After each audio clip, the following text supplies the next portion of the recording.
Okay, so this has come to an end, but it's been great. It's been really great. Thank you, everyone, for joining us. I'd like to first thank the sponsor of this event, the ESRC and the Institute of Engagement of the University of Warwick. I also would like to thank our three chairs of all of the panels. We have good news, Osho Pele. He's Nigerian and a final year student of the master's program in population and development at the Higher School of Economics, Russia. And he chaired our first session, how social sciences might help to promote environmental behavior. We have Micaela Flores Lanza from Bolivia. She currently works at the private University of Bolivia at the Phytochemistry Research Center. She chaired our fourth panel on which policies that can be implemented in developing countries to address climate change. Finally, Diana Rees, industrial production engineer, environmental and sustainability enthusiast, innovation and project management focused on development. She chaired panel 3, the role of social science research in tackling global climate change. And lastly, myself, Rafael Quintero Godinez.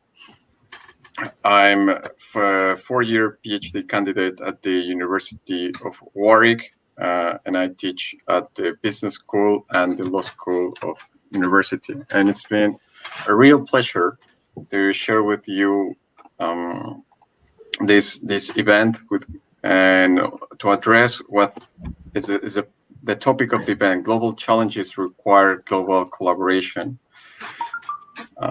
We've been people from 8 different nationalities, 9 women and 7 men, so 60% women, 40% men. And I think that pretty much reflect what's the topic of the panel and what the world demands. To address challenges in a global perspective, we have people from Bolivia, Ecuador, Germany, Italy, Mexico, Nigeria, Russia, and the United States. So 8 different nationalities from the global south and from the global north. And this is something that our speakers emphasized, that we cannot solve the problem of sustainability, problems of climate change, without a collaborative, multidisciplinary approach. I would like to ask now, good news, which are the final remarks or those thoughts that draw your attention on the panel that you chaired? Thank you very much, Rafael, for that nice introduction, and thank you for this opportunity to share my reports from my panel. Well, it was a very interesting panel, and all 3 speakers were around. We had Professor Elena Sautkina, Professor Tim Jaike, and Dr. Henning Wills yesterday. And from Professor Sautkina, we were able to learn from her expertise in environmental psychology, and she spoke about the role of psychology in reducing environmental crises as it examines the interplay between people and their environment and finds out ways to make this better for sustainability. She also said that through behaving in ways that cause very little harm to the environment or benefit the environment, we are engaging in pro-environmental behavior. She gave some examples actually, and some of her examples included bringing your own shopping bag, preferably an eco bag, to retail stores, sorting and reducing waste, reducing flights, and the use of private automobile for short distance travels rather than reducing the use of private automobile for short distance travels. So she encouraged the use of public transport more than private transport. So those some of the examples she gave. She also gave the example of using more of solar energy, which in other words we can refer to as renewable energy sources than fossil fuels. In terms of how psychology can help in the speed of social science and in reducing anti-environmental behavior. She also said that the discipline can help by investigating the effectiveness of pro-environmental interventions, such as helping to design behavior change policies, related rewards and charges, provision of quality education and information, design and use of persuasive technologies, and as well as drive active collaboration between socio-economic sectors and other academic disciplines. So that was all we got, or all I can recall from Professor Elena Satkina in her presentation yesterday, and also from the questions that she answered. For Professor Tim Jaikel, he is an expert in public administration and environmental policy, and from his own thought, he shared that public administration and environmental policy can help by fine-tuning how political and administrative sciences interplay to encourage pro-environmental behavior. He emphasized that excessive waste generation by human activities have led to many global environmental problems. This is something that many of us are already familiar with. And then, so he emphasized the need to minimize waste by being more prudent in our production and consumption processes. So, the most important thing about his own presentation was that he suggested the need for countries to formulate and implement wise waste management policies, which should combine five strong elements: environmental education at schools, public places and the media, recycling infrastructure, pay as you throw fees, producers' responsibilities, as well as green public procurement.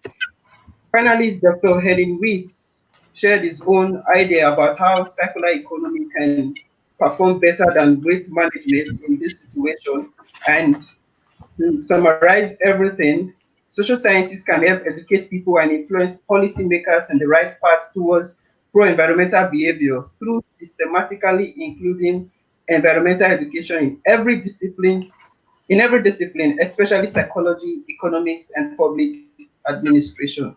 Thank you very much. That is all I think we need to recap concerning the session one discussion. Thank you, Raphael. Thank you. Good news. One of the things you mentioned that really caught my attention was the importance on that measures to prevent or to fight climate change are not only at the macro level, but also at the individual level. And you mentioned to reduce the use of the automobile, to not to use plastic bags and so on, because usually, or at least what usually comes to mind when we speak about fighting climate change, we think about the Paris Agreement, what countries should do, what the multinationals should do, and so on. But where is the individual, what we can do? And I think that's something very important that you mentioned. Yeah, thank you. It's very important. And there's this concept about thinking globally and acting locally. So we should take actions locally wherever we are, while thinking globally that whatever we're doing right now is going to have a global effect on others. Like some speakers have already said in today's session, they said the countries that suffer the most from the effects of climate change are not even the ones that contributed the most to the deteriorating environment. So you see that whatever we do in our location has impact on others in the globe. So thank you very much for that insight as well.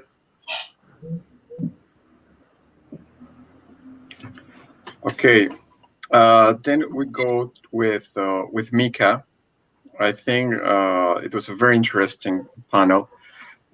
Maybe you can share some thoughts or ideas that you draw from your panel. Probably the audience, and when I say the audience, it's me. I'm really interested in this notion of Mother Earth that Yomar shared with us. I think that the audience would be very interested. But share whatever you think that is relevant in your panel. Thank you, Mika. Okay, thank you, Rafael. Well, my panel was about what sustainable policies are being implemented in developing countries. And the first speaker was Yomar. She's a cyber activist in sustainable environment here in Bolivia. Well, I consider the main idea that she wanted to express to people was the importance of the nature and sustainable development here in Bolivia. Here in Bolivia, we are comprised about more than 30 indigenous groups. So every one of these, each of these has its own beliefs about many things: sustainable environment, politics, economy, as Yomar was saying about the trick, that she thinks that trick is the best way to solve our economy, to resolve our economy. And well, what she says is very interesting in many indigenous perspectives. She believes that a sustainable environment is managed by seasons, by cycles, by Andean gods, by the Mother Earth itself, and that we should start embracing our past beliefs. Personally, I think that it is a little bit hard because many people are not used to it anymore, and maybe if we continue to in those beliefs, we cannot grow economically here in Bolivia. But it is a nice perspective to see how sustainable environment uh, is seen by many indigenous groups here in Bolivia. Well, that's what I have about Omar. And the other is Scarlett. She mentioned about the sustainable goals, about the sustainable development goals. She didn't mention everything, but she focused on how hard is to uh, implement the procedures of these goals in developing countries, especially because we face many political, economical issues that do not let us develop in sustainable development. And finally, it came Raúl Pacheco Vegas.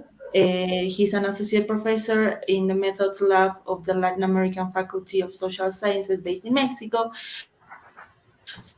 So he mentioned some difficulties that Mexico has about implementing politics in sustainable development in Mexico. If any one of you would like to address some specific points that Dr. Pacheco Vega said, it will be very welcomed. And well, these are my thoughts, my summarize about and the most important points about my speakers. And they're very, very interesting as well. I would like to just to add something that Yomar mentioned, which I find very important, and that in the capitalistic society in which we live, it seems as if we treat our planet as a source of input, but we don't think on what we give back, what we return to Earth, right? And that's something that she stressed, and I think is very important because it means that we need to change not only how we produce things, right, to be more sustainable, but also to change the way we understand the world. That we is not the earth for us, but is a symbiotic relationship. The is the earth giving it to us and us giving it to the earth. I think Yeah. that was what one thought that really impressed me. Yeah, and I would like to address something about it. Uh, Yomar is right about it, but it shouldn't be restricted to a capitalist world. I think that in Brazil, for example, we have a president that is focused on the right part of politics, and here in Bolivia we had a president that was focused on the left side. And well, both are not kind of helping sustainable development, as we were having a lot of forest fires, but focused on different perspective of politics. So we should focus on how we could manage which solutions we can give to this, focusing in both parts of politics. Yeah, absolutely. I'm with you. This the solutions to climate crisis go beyond any political ideologies, right? Because this is, first of all, this is a global problem, and this demands global collaboration as the name of this event. So I would like now to give the floor to Diana. And Diana, do you have any final thoughts that you draw from your panel, the role of social sciences in tackling global climate change? Well, I am very thankful of having chairing this panel, because this is a topic that is much needed to be understood in our current society, and we have to address it like a fundamental value, because we are so overwhelmed with technology, with new productions, with new methods, but we are not taking into account what Mother Earth is saying to us, what she's expressing to us in terms of natural disasters, for example. And I would like to point a concept that it appealed to me in the third panel, that we have to make the distinction between energy efficiency and energy demand. Because while energy efficiency focuses on making more energy efficient machines, energy demand is more about how and why the demand is being created. So, for example, if a new car model has improved fuel efficiency, but this leads to the owner driving more as filling the tank is cheaper, there may be no net reduction in CO2. It could even increase, because people still have that culture of consumerism and not taking back what our natural environment is giving to us. We need to understand that walking or taking a bicycle is more sustainable than driving in cars in a weekend, for example. We need to work with, for example, economists, urbanists, to sculpt a better organized society. In terms of cities, for example, we need to give priorities to go to the natural habits we have. For example, walking, as I said, cycling. We need to rethink about how we are making things. A simple example is how you adjust your appliances in order that they don't consume a lot of energy. So this is a culture that it goes from a bottom-up approach. Another thing that, for example, in the third panel, Adolfo mentioned is the core of all the concept of socio-technical system. This is a phrase that emphasizes how social priorities and technological options become bundled together in a seamless web. So we need to join together and form a web in which all these interdisciplinary professionals, interdisciplinary concepts are linked in order to bring about these new technologies in order to make our society more sustainable. And the question, I need to bring about a question for the next steps. How far are people now in our society are prepared to walk, are prepared to invest? How our governments are prepared to invest in new circular economy, for example? We need to treat all the products, all the outcomes society is producing, in order that they aren't so harmful for our environment. So we need to give a complete treatment of its cycle in order to increase efficiency. And even governments could help us to invest in these procedures, not based in capitalism, not based in vain consumerism. It could be guided to welfare of communities and the welfare of our nature.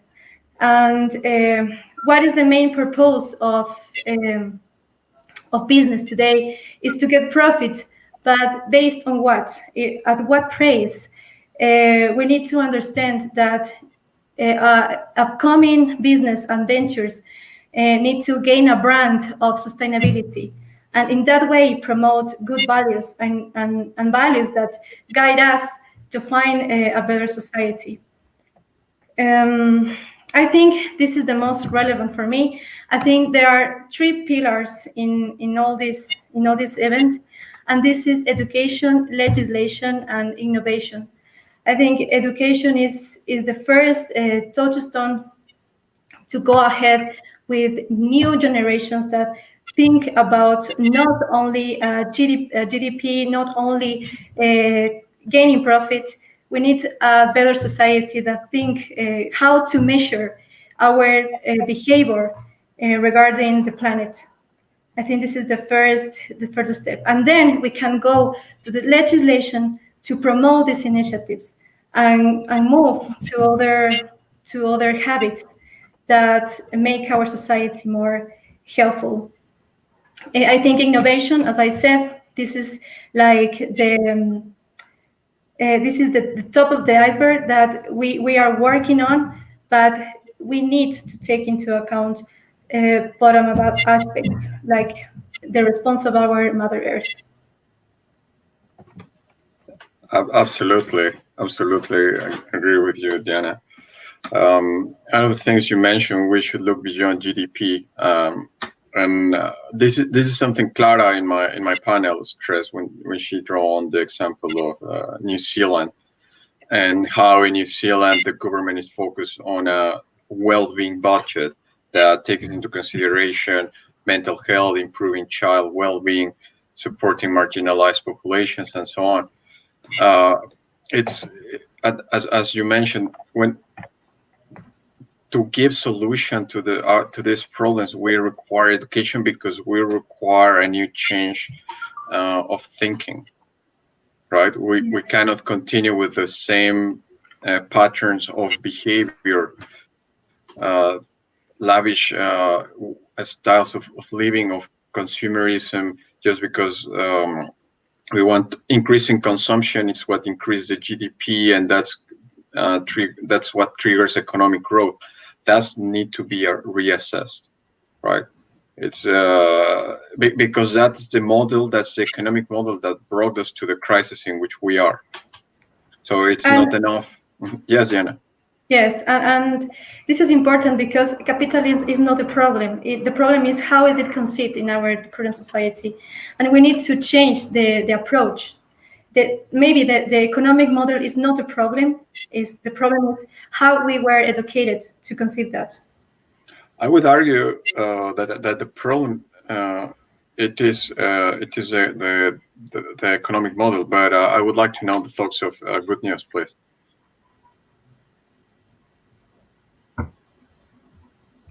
Thank you very much, Diana and Rafa. Yes, I agree with you that we need to work on education, because I believe that is the key to changing how people think. Now, we're talking about the environment. The environment doesn't act upon itself. Most of the time, the environment reacts. It reacts to our activities.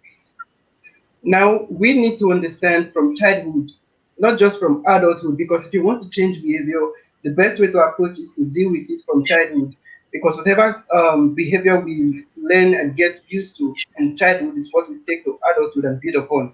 So from kindergarten, from basic education level up to tertiary level, they just need for environmental education to be incorporated in nearly every discipline. I don't want to say every discipline, because there are some disciplines that is very difficult to bring this thing in. But there's a way we can do it in a way that as people learn at school, they learn to respect Mother Earth. They learn to understand that it's not all about what I want. It's not all about me. It's about everyone. Now, when we talk about sustainable development, we are meant to understand that sustainable development is that kind of thinking where whatever policy you're making, whatever action you're carrying, is with the mindset that you do not want to enjoy today and allow others to suffer tomorrow. So you want to give opportunity to others to enjoy tomorrow what you are enjoying today. I'm just trying to explain the definition of sustainable development in a way that I believe everyone can relate with. So whatever we are doing at school, at home, we need to be conscious of the fact that there is this concept called systems thinking.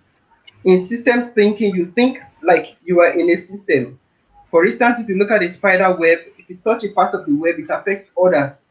So if we can think that way, in a systematic way of thinking, then we can be very careful what we do, what we say, how we produce and consume. Gone are the days when GDP was the major determinant of the country with the most developed systems. Say, oh, this country is the most developed country in the world because of GDP. These days, we talk about HDI, Human Development Index.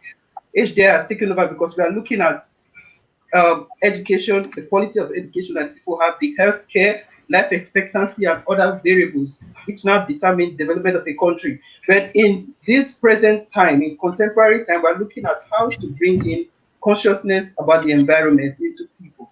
And from all that we have shared, I agree with everyone of us that we need to cry out loud to those who design curriculum for education at schools and those who make policies, those who make laws and implement laws, that we all need to take the environment into consideration. And we need to work together. We need to collaborate because this is a global challenge. We are feeling it, whether we like it or not. Climate change is everywhere. We are feeling it. We are feeling the impact. We are feeling the effects, the wildfires, the irregular weather conditions, the natural disasters in Bangladesh and different parts of the world.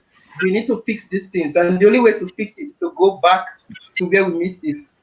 I used to share with my friends at times, I tell them that sometimes the way forward is not forward, it's a little step backward.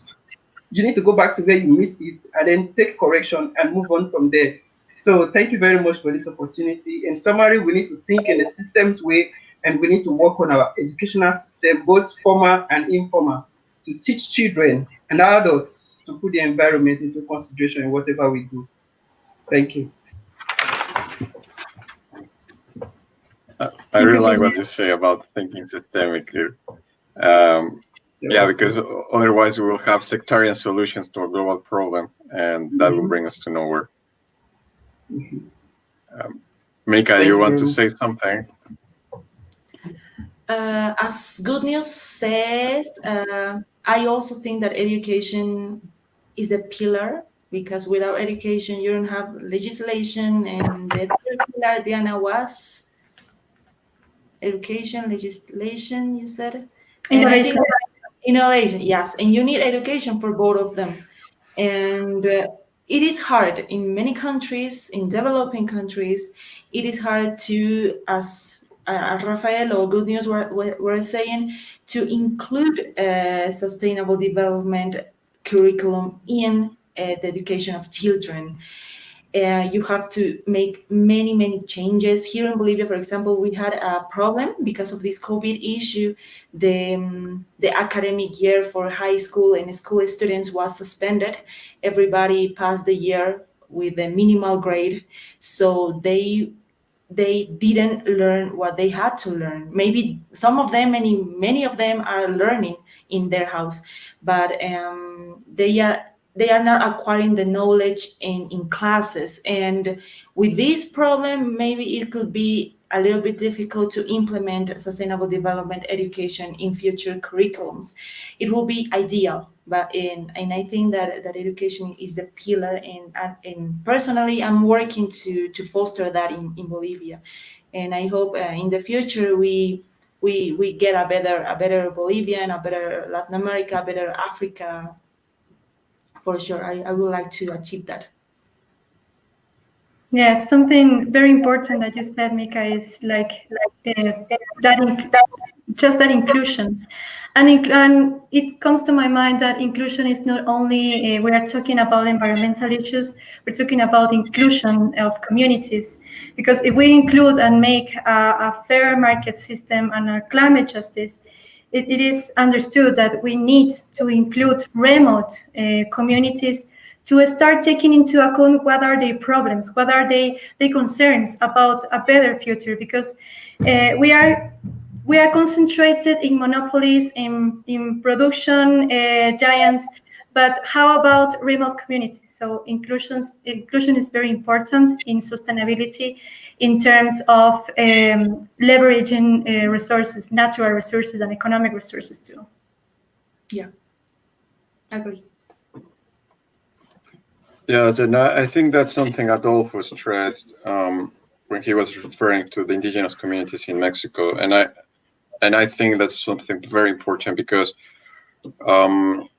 we need to strengthen not only we need to strengthen those who are underrepresented. Dr. Michael Dursey in his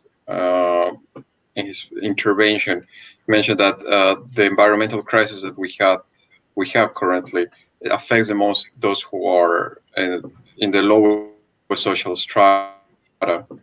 So those are the ones that we need to empower to address the crisis that we are facing. And of course, indigenous communities should be at the forefront.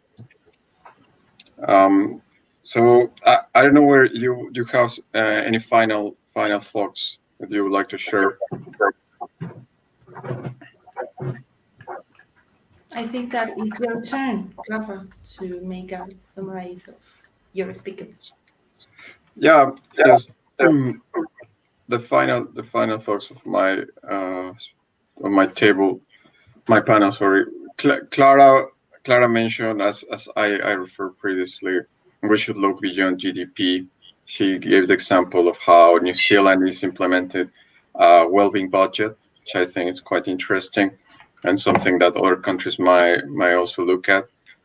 We also had Dr. Paola Garcia from UNAM. She mentions how to encourage transdisciplinary collaboration in sustainable projects, and I think that's something that we've been stressing here and in other panels, that we need cross-fertilization among all disciplines of science, social science and natural science. And finally, Dr. Michael Dursey stressed that the need of giving energy justice to those who are affected the most by the environmental crisis that we face. So I think this is it from us. I would like to thank again the audience that joined us throughout this event, the speakers, the chairs, the Institute of Engagement, and the ESRC for making this event possible. Thank you very much. Take care. Have an excellent rest of your day. Thank you. Thank you. Thank you. Thank you, all of you. Thank you very much, everyone. It has been a pleasure to work with you. Yes, Thank you, guys. totally. Same for me. A great pleasure indeed. See you. Bye. See you. Bye.